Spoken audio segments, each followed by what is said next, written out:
December 18, 1944. A single encrypted message crackles through Allied command channels at 23:47 hours. 4 words that would change the course of the Battle of the Bulge. Execute Thunder Run. Midnight. What happened in the next 6 hours wasn't just a battle. It was a surgical strike so precise, so devastating, that German High Command would later refuse to believe the after-action reports. They called it impossible.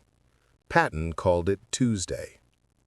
This is the story of how one man's obsession with speed, a regiment nobody believed in, and a tactical gamble that defied every rule of warfare shattered Hitler's most elite Panzer division in a single night.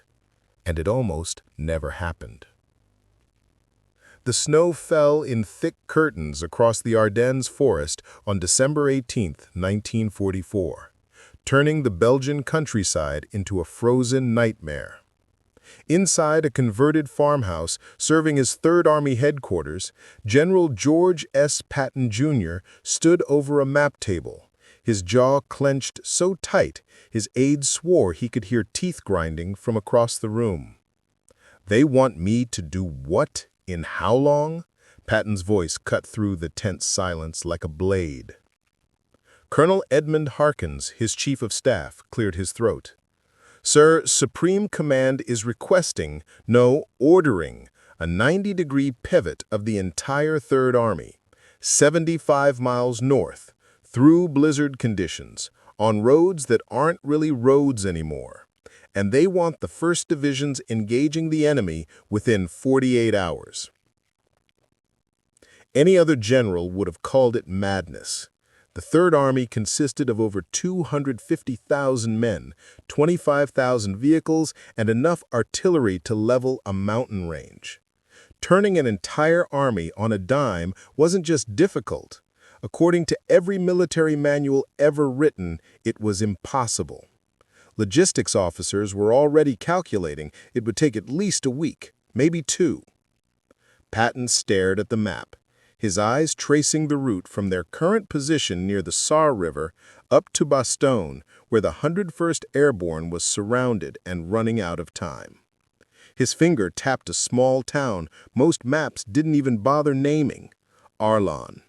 And just beyond it, in the darkness of the Ardennes, Germany's 1st SS Panzer Division, the Leibstandarte, Hitler's personal guard unit equipped with the newest Tiger II tanks and commanded by officers who'd never tasted defeat. "Tell Supreme Command we'll be there in 24, Patton said quietly. The room went silent. Even for Patton, this was insane. "Sir," Harkins ventured carefully, "even if we could move the army that fast, intelligence reports indicate the Leibstandarte has established a defensive corridor along the Schur River. 47 Tiger IIs, entrenched positions, artillery support. They're expecting us to come straight up the main highway. It would be a slaughter." Patton's eyes hadn't left the map. His finger now rested on a different route. A thin line representing a logging trail that wound through the densest part of the Ardennes forest. In summer, it was barely passable. In December, in a blizzard with 3 feet of snow, it didn't exist as far as military planning was concerned. "What if they're not expecting us on the highway?" Patton said softly. "What if they're not expecting us at all?" He turned to face his staff, and those who were there later said they saw something in his eyes they'd never seen before. Not just confidence, but absolute certainty, as if he could see through the walls of the farmhouse, through the snow and darkness, all the way to a battle that hadn't happened yet. "Gentlemen, I'm about to tell you something that leaves this room under penalty of court-martial. What I'm planning isn't in any manual. It violates at least a dozen standing orders, and if it fails, they'll use my stars as Christmas ornaments. But if it works," he paused, a thin smile crossing his face, "if it works, we're going to cut the head off the snake before it even knows we're in the garden." Over the next hour, Patton laid out a plan so audacious that staff officers literally wrote "impossible" in the margins of their notes. He would split his relief force. The main body, loud, visible, unmissable, would make the expected push up Highway 4 towards Bastogne, drawing German attention exactly where they wanted it.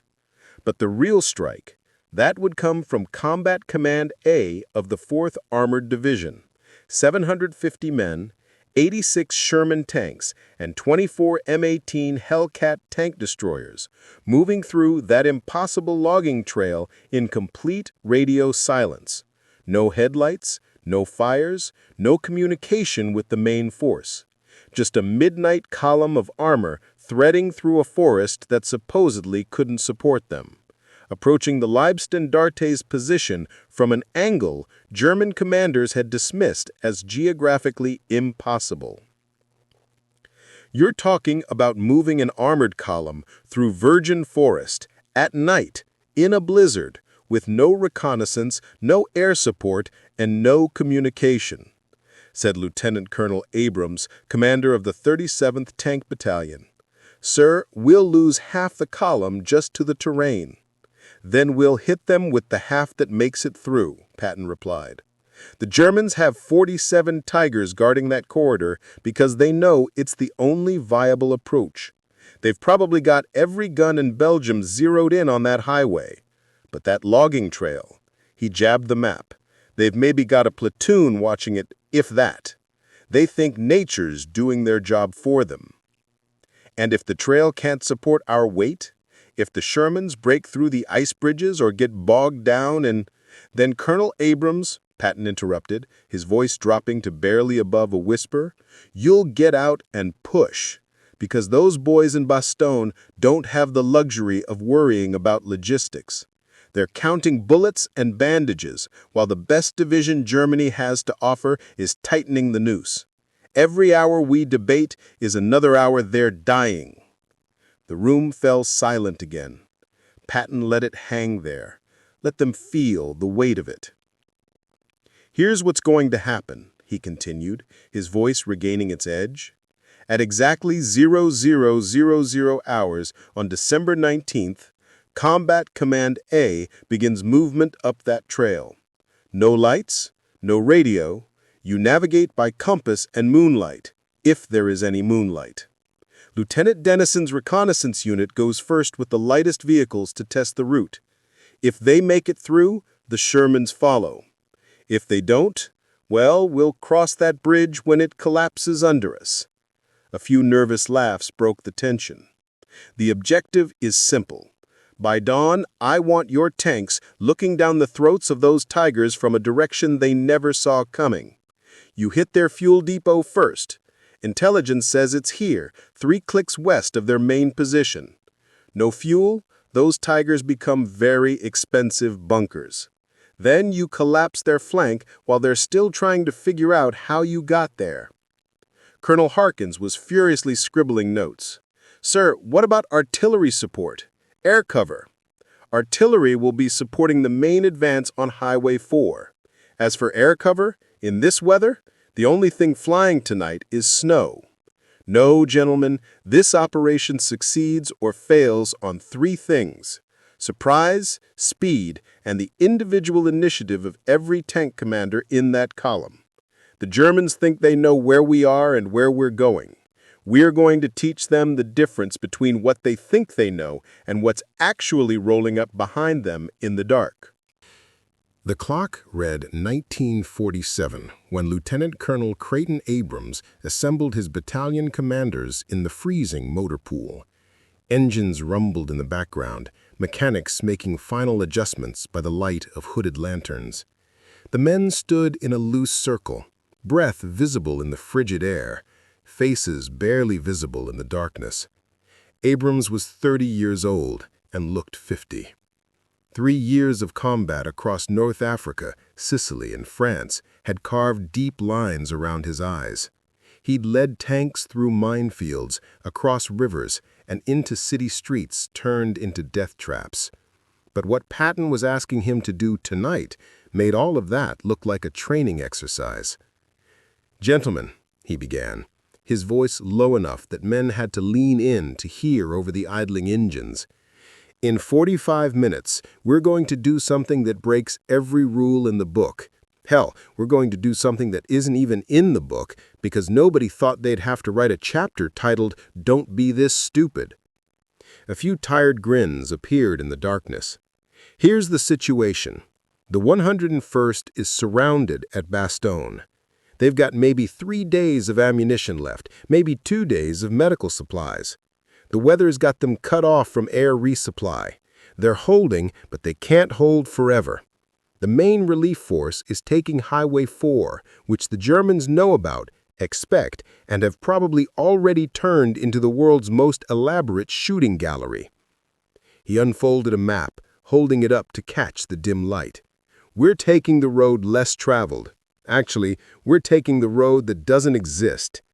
This logging trail runs 17 miles through the thickest part of the Ardennes. In good weather, you maybe get a jeep through there. In this? He gestured at the falling snow. According to the engineers, it's physically impossible to move armor through it. So, naturally, that's exactly what we're doing, said Captain Reynolds, commander of Dog Company.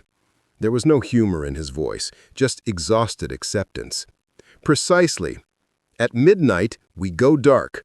No lights, no radio, no flares. Navigation by compass and prayer. The reconnaissance platoon goes first with the jeeps and half-tracks. If they make it through, and that's a significant if, they'll mark the route with small infrared markers that only show up through our night scopes. The Shermans follow at 50-meter intervals. The Hellcats bring up the rear. What about recovery? Someone asked. If a Sherman throws a track or breaks through ice, we leave it. Abrams cut him off. The bluntness of it silenced the group. We don't have time for recovery operations. We don't have spare parts. We don't have room to maneuver.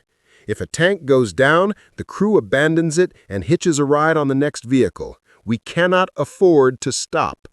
The entire operation depends on us hitting the fuel depot at exactly 06:15 hours.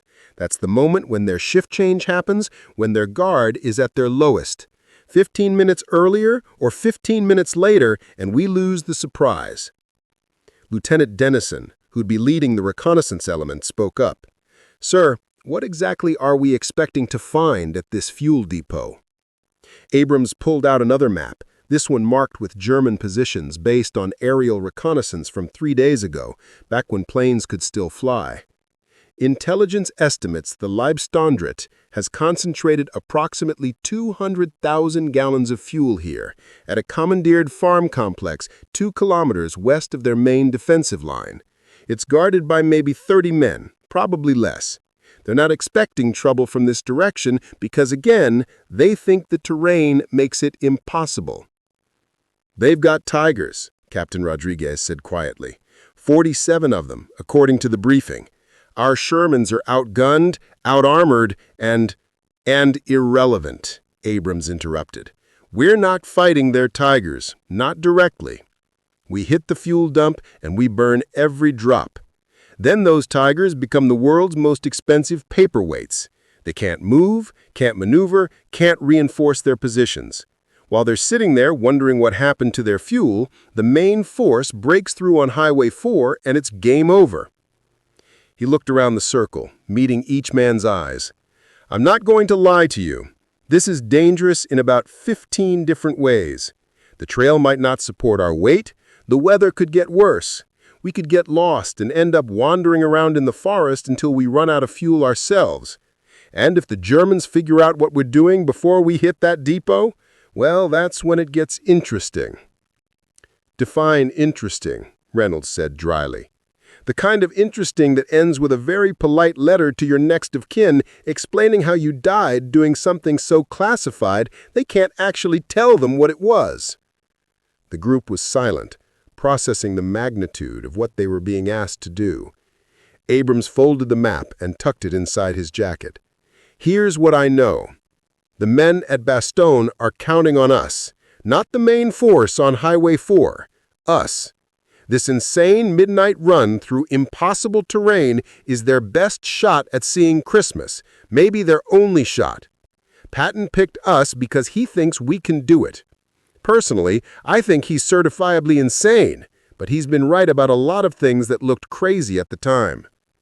He paused, then continued more softly.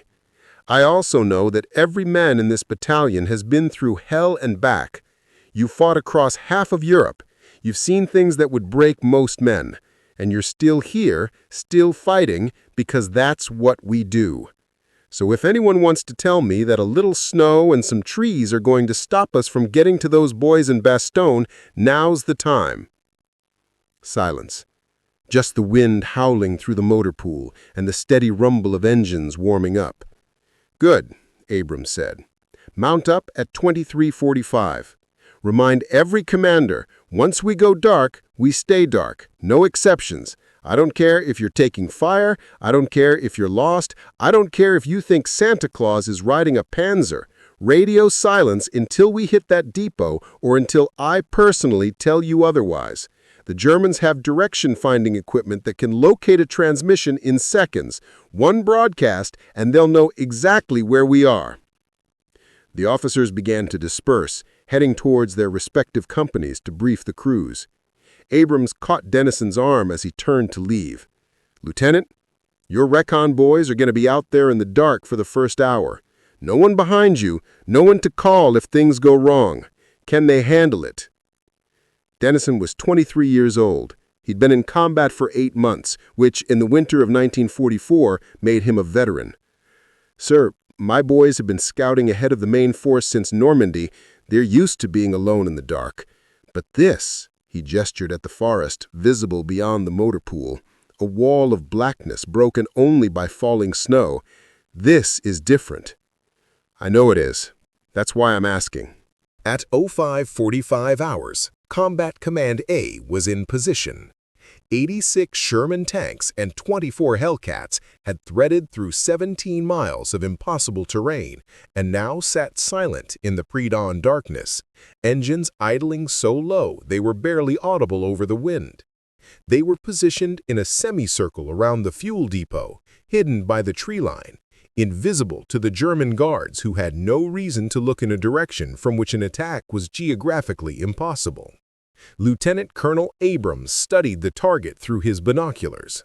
The intelligence had been accurate, almost suspiciously so.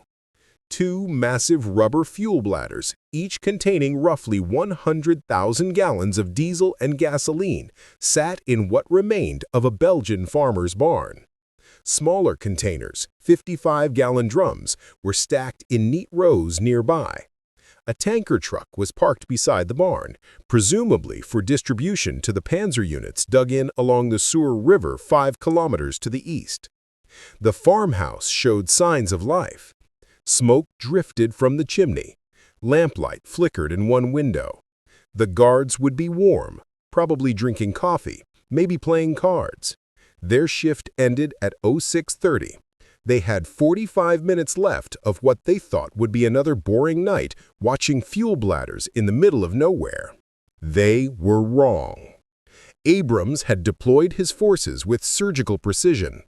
The Hellcats, faster, more maneuverable than the Shermans, formed the outer perimeter, ready to intercept any German reinforcements that might respond to the attack. The Shermans were divided into 3 groups, one to assault the fuel depot directly, one to secure the surrounding area, and one held in reserve to exploit whatever opportunities emerged from the chaos. Captain Reynolds commanded the assault element. His orders were simple: destroy the fuel, eliminate any resistance, and be ready to move within 15 minutes. No prisoners, no delays. The Germans couldn't be allowed to send a warning that might alert the main panzer force to what was happening behind their lines. At 06:10, Abrams gave the signal, a single hand gesture, barely visible in the darkness. 17 Sherman tanks burst from the tree line simultaneously, their engines roaring from idle to full throttle in seconds. The sudden noise in the quiet pre-dawn was like thunder, a mechanical avalanche descending on the unsuspecting guards. The Germans in the farmhouse had maybe 5 seconds of warning.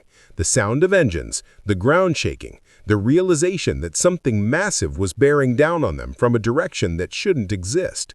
Some grabbed their rifles. A few made it to the door. None of them made it to cover. The lead Sherman, commanded by Sergeant Kowalski, fired its 75mm cannon at point-blank range into the nearest fuel bladder.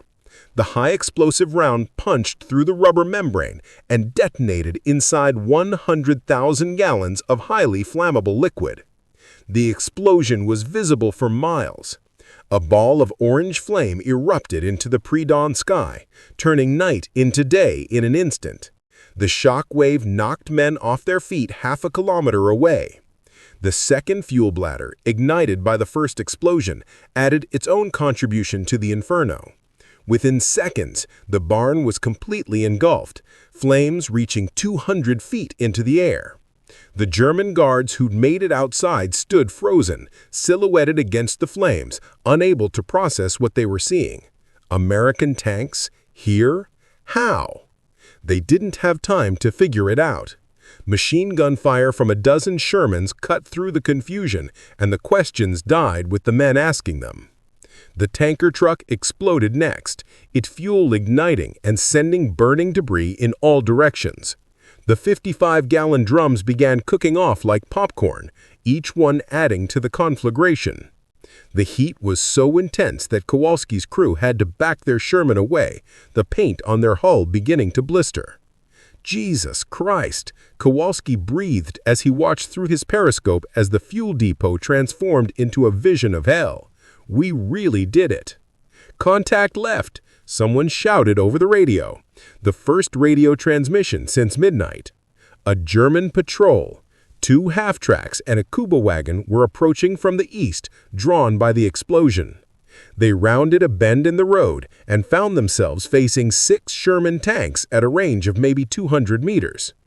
The engagement lasted 11 seconds. When it was over, 3 German vehicles were burning and adding their smoke to the growing pillar that now marked the fuel depot's location for anyone within 10 miles. All units, this is Thunder 6, Abrams broadcast, abandoning radio silence now that surprise was spent. Objective accomplished. Prepared to displace to secondary positions. We've kicked the hornet's nest, gentlemen. Now we see how angry the hornets get. He didn't have to wait long. At 06:23, the German response began. Artillery shells started falling around the depot, fired by German batteries that had been pre-registered on the location, standard procedure for protecting valuable assets. The problem was, the guns were firing at coordinates where the fuel depot used to be. Combat Command A had already pulled back 200 meters into the forest, letting the Germans waste ammunition on empty ground and burning wreckage. Then came the counterattack Abrams had been expecting. Tanks. Not the Tigers. Those were still 5 kilometers east, dug into defensive positions along the Sur River, probably just now learning that their fuel supply had vanished in a fireball. No, these were Panzer IVs from a reserve company, maybe 8 or 9 of them, rushing to investigate the explosion and running straight into Captain Rodriguez's ambush. The Hellcats were positioned in a classic L-shaped ambush, hidden in the tree line along the road the Germans would have to use. When the Panzers came around the bend, moving fast and not expecting contact, they were silhouetted against the still-burning fuel depot. The Hellcats opened fire. The M18 Hellcat 76mm gun was one of the best tank killers in the American arsenal, and at this range, less than 400 meters, it could punch through a Panzer IV's armor like tissue paper. The first 3 German tanks were destroyed before their crews even knew they were under attack. The next 2 managed to return fire, but they were shooting at muzzle flashes in the darkness, while the Hellcats were shooting at targets clearly visible against the flames. It wasn't a battle. It was an execution. By 06:35, 9 Panzer IVs were burning along the road. German infantry that had been riding on the tanks scattered into the forest, and American tank commanders made the cold calculation to let them go. The mission wasn't to hunt down individual soldiers, it was to cripple the Leibstandard-Arthy's ability to fight. And it was working. 5 kilometers to the east, in the command post of the 1st SS Panzer Division, chaos reigned. Reports were flooding in that made no sense. American armor attacking from the west, their fuel depot destroyed, their reserve panzer company eliminated, and no idea how any of it had happened. The Americans were supposed to be attacking from the south, up Highway 4, where German forces were concentrated and ready. The division commander, SS Brigadeführer Otto Kuhm, stared at the map in disbelief. How did they get behind us? Americans don't have the capability to move an armored force through the Ardennes forest. Our own reconnaissance said it was impossible. Sir, his operations officer said carefully, apparently the Americans didn't read that report. Kuhm made the only decision he could. He ordered his Tigers to disengage from their defensive positions and redeploy to counter this new threat. It was exactly what Patton had predicted, exactly what he'd planned for. The moment those Tigers started moving, burning fuel they couldn't replace, abandoning positions they'd spent days preparing, the Leibstandard stopped being an impenetrable wall and became just another unit trying to respond to the unexpected. And on Highway 4, the main American relief force, which had been battering itself against German defenses for hours with limited success, suddenly found those defenses collapsing as German units scrambled to respond to the crisis in their rear. Back at the fuel depot, Abrams received a radio transmission from 3rd Army headquarters. Patton's voice crackled through the static. "Thunder 6, this is Lucky Forward. Confirm objective status. Lucky Forward, Thunder 6, objective destroyed, enemy armor neutralized, preparing to execute Phase 2. By noon, the Leibstandarte was in full retreat. Their fuel was gone, their supply lines were cut, and American armor was operating freely in areas that were supposed to be safe rear-echelon positions. The supposedly impenetrable defensive line along the Shore River dissolved as German commanders, unable to communicate effectively and lacking the fuel to maneuver, made independent decisions to withdraw before they were surrounded.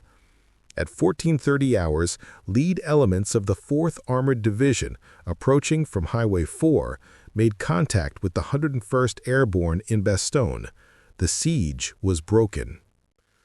Preparing and narrating this story took us a lot of time, so if you are enjoying it, subscribe to our channel. It means a lot to us. Now back to the story. The success at the fuel depot had bought Combat Command A approximately 4 hours before the full weight of German attention turned toward them. By 1000 hours, SS Brigadeführer Kuhm had reorganized his scattered forces and made a critical decision: find and destroy the American raiders before they could do any more damage. He committed 15 Tiger II tanks to the hunt, nearly a third of his remaining armor, along with 2 companies of Panzer Grenadiers mounted in half-tracks. It was a substantial force, more than enough to crush the American raiders if they could be located and pinned down. The problem was finding them in the dense Ardennes forest, where visibility was measured in meters, and every hill looked like the last one. Lieutenant Colonel Abrams anticipated exactly this response. His counter-strategy was elegant in its simplicity. Refuse to be where the Germans expected, refuse to fight on their terms, and turn their strength into a weakness. "We're not going to run," he told his commanders during a hasty briefing in a cleared section of forest. "We're going to dance. The Tigers are powerful, but they're slow. They burn fuel like it's going out of style, with for them, it literally is. Every kilometer they chase us is one less kilometer they can fight. We keep them moving, keep them guessing, and let their own weight drag them down." Captain Reynolds frowned at the map. "Sir, 15 Tigers is a lot of firepower. If they corner us in the wrong terrain, then we don't let them corner us. We've got speed, we've got reconnaissance, and we know this forest better than they do now. We've been threading through it all night. They're coming in blind and angry, which makes them predictable." The first encounter came at 11:17 hours, 3 kilometers northwest of the destroyed fuel depot. A platoon of German Panzer grenadiers moving through the forest on foot stumbled into an American picket line. The engagement was brief and one-sided. M1 Garand rifles and .30 caliber machine guns against confused infantry caught in the open. Within minutes, the Germans withdrew, leaving behind 8 dead and carrying twice that many wounded. But they'd accomplished their mission. They'd located the Americans. 20 minutes later, the Tigers arrived. Sergeant Kowalski was the first to spot them, 3 massive silhouettes moving through the trees 500 meters to the east. The Tiger II was Germany's answer to every armor problem. Bigger gun, heavier armor, more intimidating presence. At 70 tons, it was nearly 15 tons heavier than a Sherman and mounted an 88mm gun that could destroy any Allied tank at ranges exceeding 2 kilometers.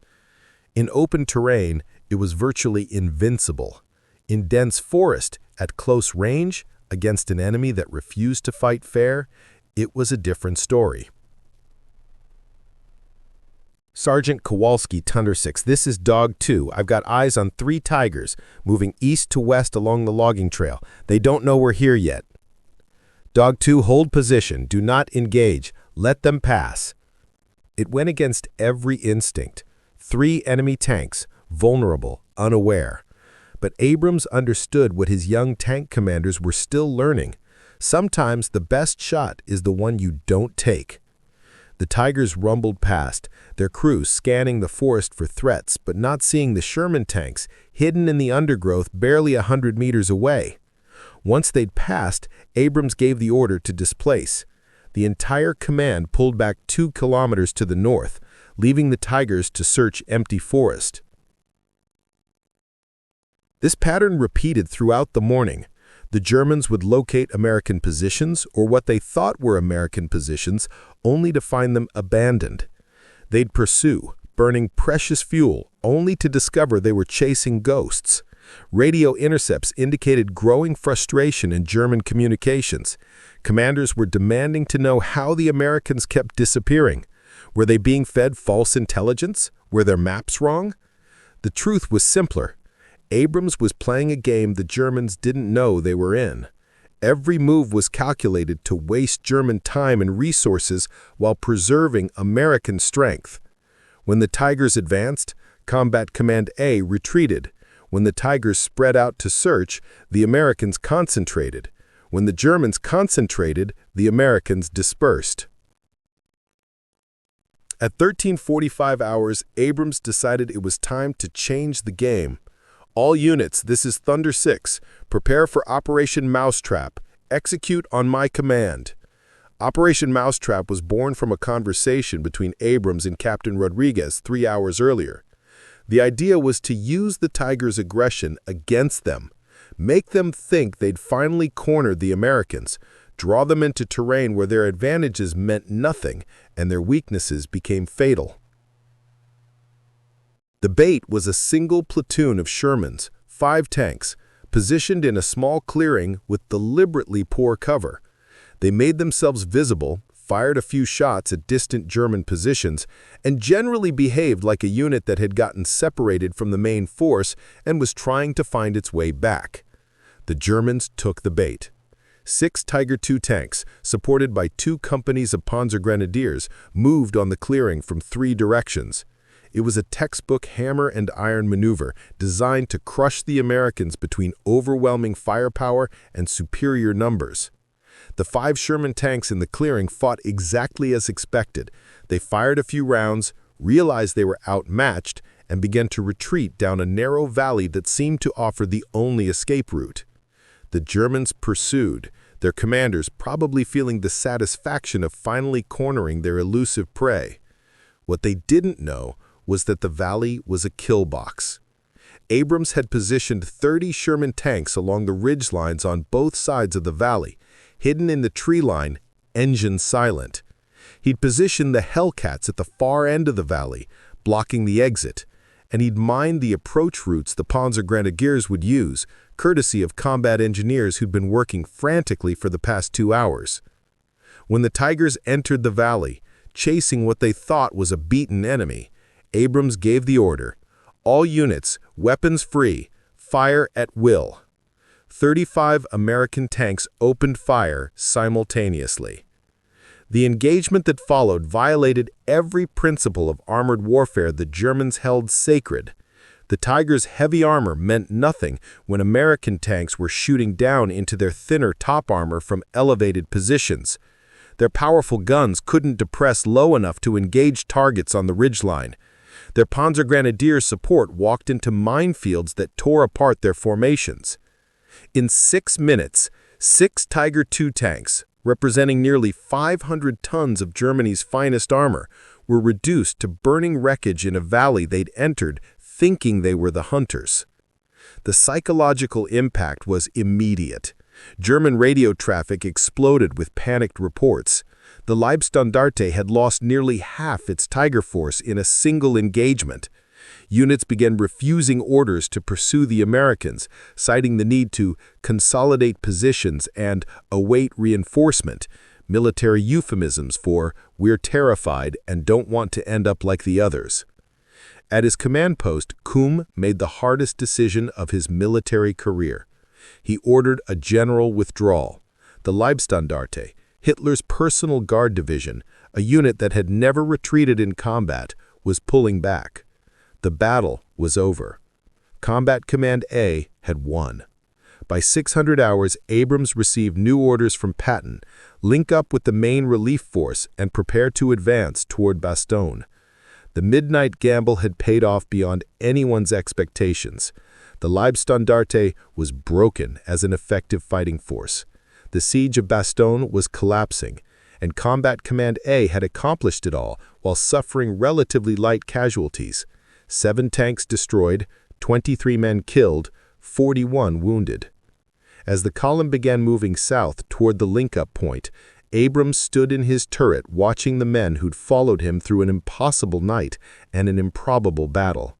They looked exhausted, filthy, and absolutely triumphant. "Sir," Captain Reynolds called over the radio, "permission to speak freely?" "Granted."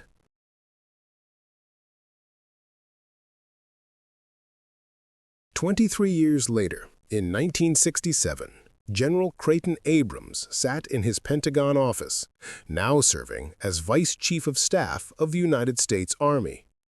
The walls displayed the accumulated honors of a distinguished career, the Distinguished Service Cross from that December night in 1944, subsequent decorations from Korea and Vietnam, photographs with presidents and foreign dignitaries.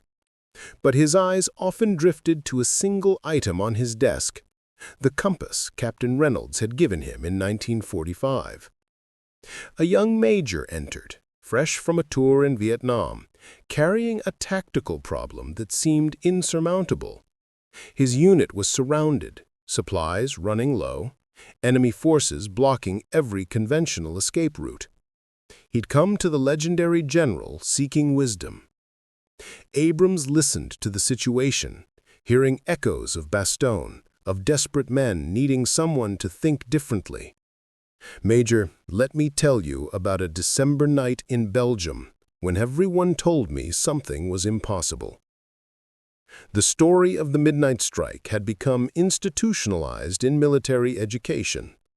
Staff college students analyzed the operation, debating Abrams' decisions, calculating risk factors, arguing about whether the success was replicable or merely fortunate. But those academic discussions missed something essential, the human element that transformed a theoretical plan into actual victory. It wasn't just the tactics that mattered. It was Sergeant Kowalski trusting his skills enough to drive a Sherman across frozen logs in darkness. It was Lieutenant Dennison leading reconnaissance through virgin forest, knowing his mistakes could doom the entire column. It was Captain Reynolds maintaining discipline during the ambush when every instinct screamed to open fire early. It was hundreds of individual decisions by individual soldiers who chose to believe in something that seemed impossible. The major left Abrams' office with a different perspective. The solution to his problem wasn't in the general's specific tactics from 1944. Those belonged to a different war, different terrain, different circumstances. The lesson was deeper. When conventional approaches fail, success requires the courage to attempt what others dismiss as impossible, combined with the discipline to execute it flawlessly. In the decades following World War II, Abrams' career continued to exemplify the principles demonstrated that December night. As a commander in Korea, he led his units with the same combination of careful planning and audacious execution. As a senior officer shaping Army policy, he advocated for flexibility in doctrine, for training that emphasized thinking over rote procedure, for developing leaders who could adapt to circumstances rather than simply follow manuals. The midnight strike became a case study in successful military operations, but it also became something more. A proof of concept that the American military strength lay not just in superior equipment or numbers, but in the initiative and creativity of individual commanders and soldiers. While adversaries built rigid command structures that valued obedience over innovation, the U.S. military cultivated leaders who understood when to follow the textbook and when to write a new chapter. The Leibstandarte, meanwhile, never recovered its reputation. The unit that had been Hitler's showcase of German military prowess limped through the final months of the war, always looking over its shoulder, always remembering the night when Americans appeared from an impossible direction and destroyed the illusion of invincibility. Former Leibstandarte officers, writing their memoirs decades later, still struggled to explain how they'd been so thoroughly outmaneuvered. Abrams passed away in 1974, his legacy secure as one of America's greatest armor commanders. His funeral at Arlington National Cemetery was attended by soldiers from every conflict he'd served in, from fellow veterans of that midnight strike in 1944 to young officers he'd mentored in the final years of his career.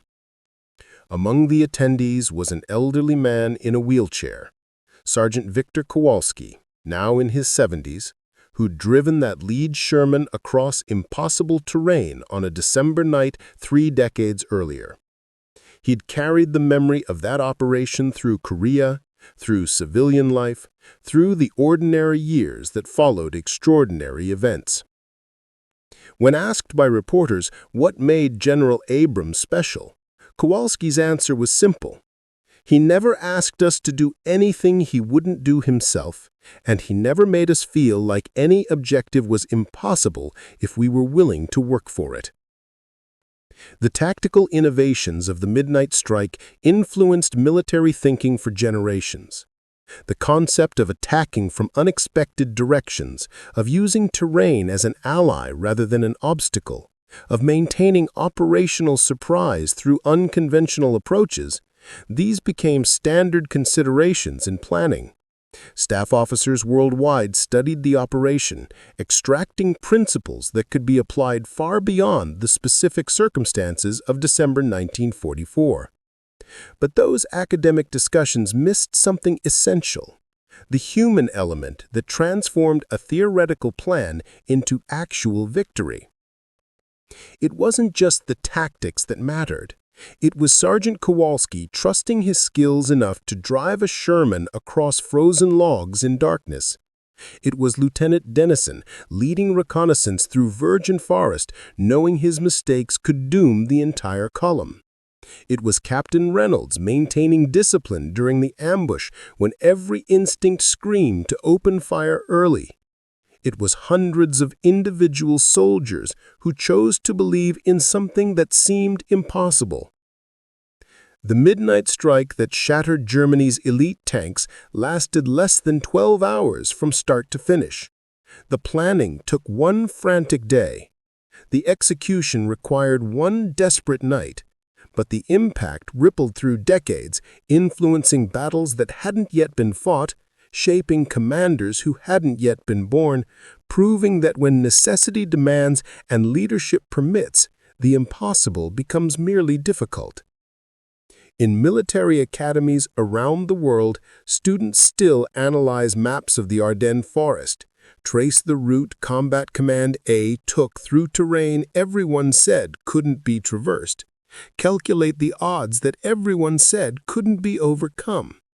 Some understand the real lesson, that warfare, like life, rewards those who refuse to be constrained by conventional wisdom, who combined careful preparation with bold execution, who understand that the greatest victories often require attempting what others insist cannot be done. And on quiet December nights, when snow falls softly on the forests of Belgium, it's possible to imagine the sound of engines in the darkness, the crunch of tracks through virgin snow, the whispered orders of men attempting the impossible.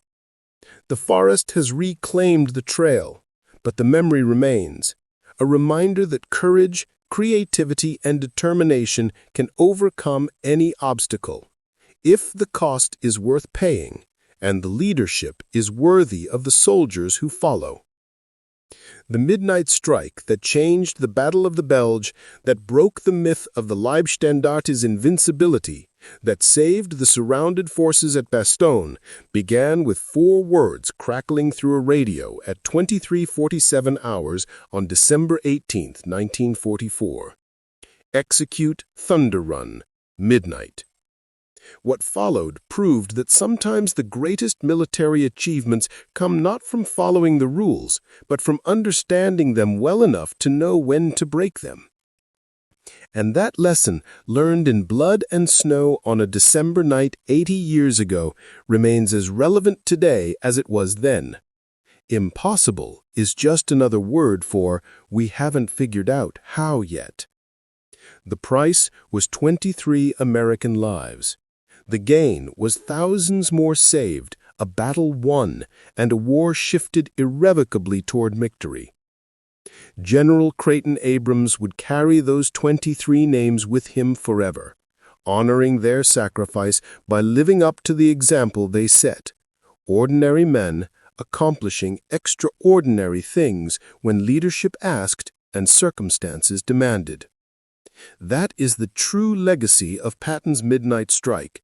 Not just a tactical victory, but a timeless lesson in what becomes possible when courage meets opportunity, when planning meets execution, and when leaders refuse to accept that any obstacle is truly insurmountable.